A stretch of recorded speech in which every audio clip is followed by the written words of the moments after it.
Miracle Whip. Give me your money. I'm DeQwan Young, and today I bring to you the 15 greatest divisional playoff games in NFL history. Now, most of these games have some fancy name coined by an NFL beat writer that stuck, and almost all these games have the word epic or miracle, so you're gonna get a heavy dose of me trying to secure a mayonnaise sponsorship. Number 15, the Immaculate Reception. In what fans like to call a boring game, this defensive battle between the Oakland Raiders and the Pittsburgh Steelers housed one of the greatest plays in history. After a 30-yard touchdown run from Raiders quarterback Ken Stabler, the Steelers would face 4th and 10 on their own 40-yard line. Terry Bradshaw would evade rushers and send the ball downfield. The pass to John Fuqua was broken up by Jack Tatum, but the ball somehow found Franco Harris, and somehow he scored. Miracle. But it wouldn't be a playoff game without a little controversy and some other fans crying about getting screwed over. This controversy surrounds the breakup of the pass. At the time of the play, the rules stated that 2 offensive players cannot touch a forward pass consecutively, and technology was limited at the time, so we don't know who touched the pass first, Fuqua or Tatum. Either way, that reception was immaculate. Number 14, Red Right 88. The Cleveland Browns weren't always a bottom-of-the-barrel franchise. In their early days, they won 8 titles, 4 in the All-America Football Conference and 4 in the NFL, with their last coming in 1964. Then they became a walking poop joke. But they had some good teams in the 80s. Most people remember the drive and the fumble, but when people talk about Cleveland heartbreak, they don't talk about Red Right 88. That was the play call sent in to quarterback Brian Sipe on the Browns' drive.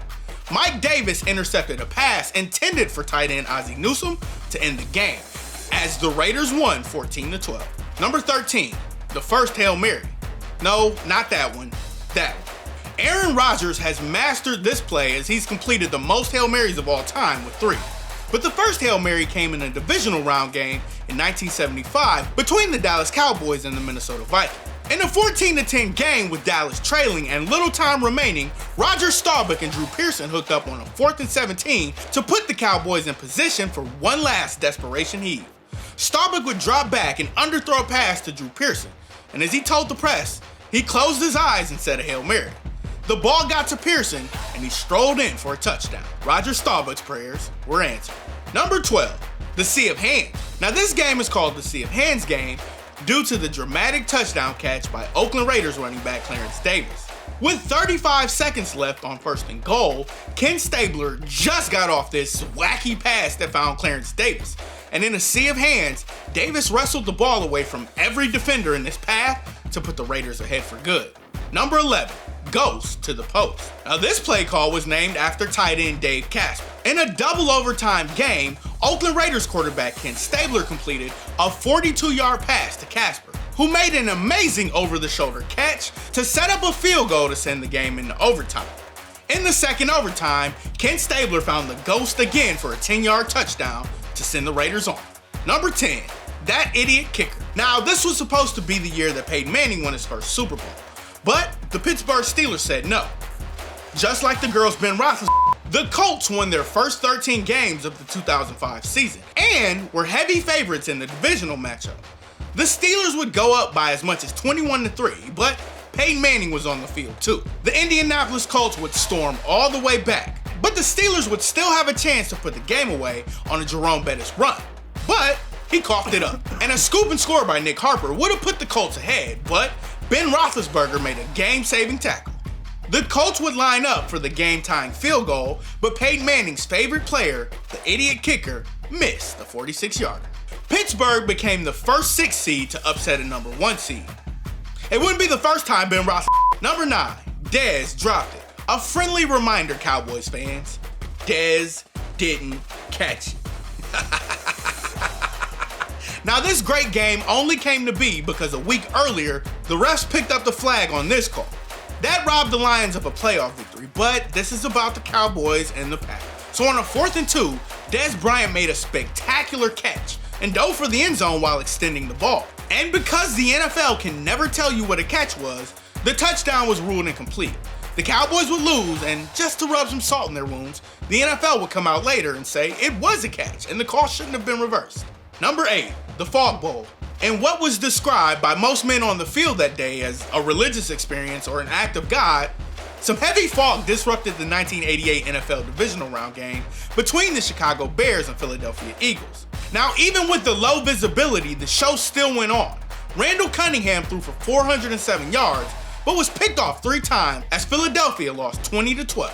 Number 7, Steve Smith's walk-off. One of the longest games in NFL history saw the Carolina Panthers upset the St. Louis Rams, who had previously won 14 straight home games. Now, I don't know if anybody told you, but winning a road playoff game is hard as That didn't matter to the Panthers though. After both teams had a field goal party, the scoring picked up in the 4th, and the Rams would force overtime with a Jeff Wilkins field goal. On the first play of the second overtime, Jake Delhomme found his homie, Steve Smith, for a 69-yard game-winning walk-off touchdown. Number 6, the Mile High Miracle. Another miracle happened in the Mile High City.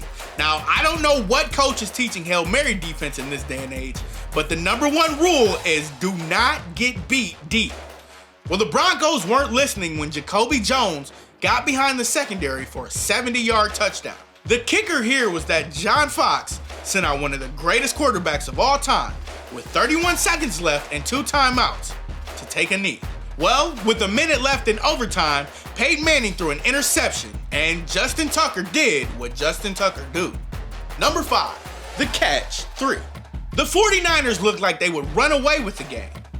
They would jump out to an early 17-0 lead, but Drew Brees and the Saints cut the lead to 6 heading into the 4th quarter, and it was a good 4th quarter. The Saints would pull ahead after this big catch and run by Jimmy Graham. But for the 3rd time in history, a 49er would make a big catch in the NFL playoffs. Number 4, the Tuck Rule game. The Tuck Rule game was the start of the greatest dynasty, or the luckiest set of Patriots to step foot on a field until January 6, 2021. Now, what's my favorite word? Controversy. Late in the 4th quarter, the infamous tuck occurred as Tom Brady was sacked by former Michigan teammate Charles Woodson, and the ball was recovered by the Oakland Raiders. However, a challenge caused referee Walt Coleman to overturn the fumble, ruling that Brady's arm had been moving forward while being tackled, making the play an incomplete pass. Brady would get a second chance and led the team to an Adam Vinatieri field goal, which would send the game to overtime. Vinatieri came through again with a 23-yard field goal to win the game. Number 3, Hail Mary, Hail Larry. The Green Bay Packers squared off against the Arizona Cardinals in the 2015 NFC Divisional Round. Aaron Rodgers and the Pack were at their mercy late in the game, but this is Aaron Rodgers. Now, backed way up at their own goal line with a minute left, he would complete a 4th and 20 to Jeff Janis. And with only 5 seconds remaining, trailing 20-13, Aaron Rodgers aired out a 41-yard Hail Mary to Jeff Janis, which would be answered again. Now, this play was the first game-time touchdown pass on the last play of regulation in postseason history. So, we got free football. And on the first play of overtime, Carson Palmer connected with Larry Fitzgerald for a 75-yard catch and run that put the Cardinals at the Packers' 5-yard line. 2 plays later, a shovel pass to Larry Fitzgerald would be the winning score. Number 2, the Epic in Miami. Now, if you want to talk about playoff football, you gotta talk the Epic in Miami.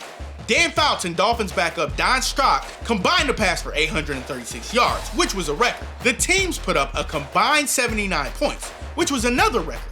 They also tallied 1,036 total yards. The Epic in Miami was an offensive bonanza. The game also included a hook and ladder. With some last-minute luck and a Kellen Winslow blocked field goal, this game would head to overtime. The game would end when Rolf Benerschke's 29-yard field goal sent the Chargers to the next round. Kellen Winslow would have a then playoff record 13-catch night. Number 1, the Minneapolis Miracle. With 29 points coming in the final 15 minutes of this game, the very last 6 came in walk-off fashion as Case Keenum found Stephon Diggs for this touchdown. It was a miracle. Now, what other NFL divisional game should be on this list? Join us in the comments section below. Don't forget to subscribe to Qwality Sports.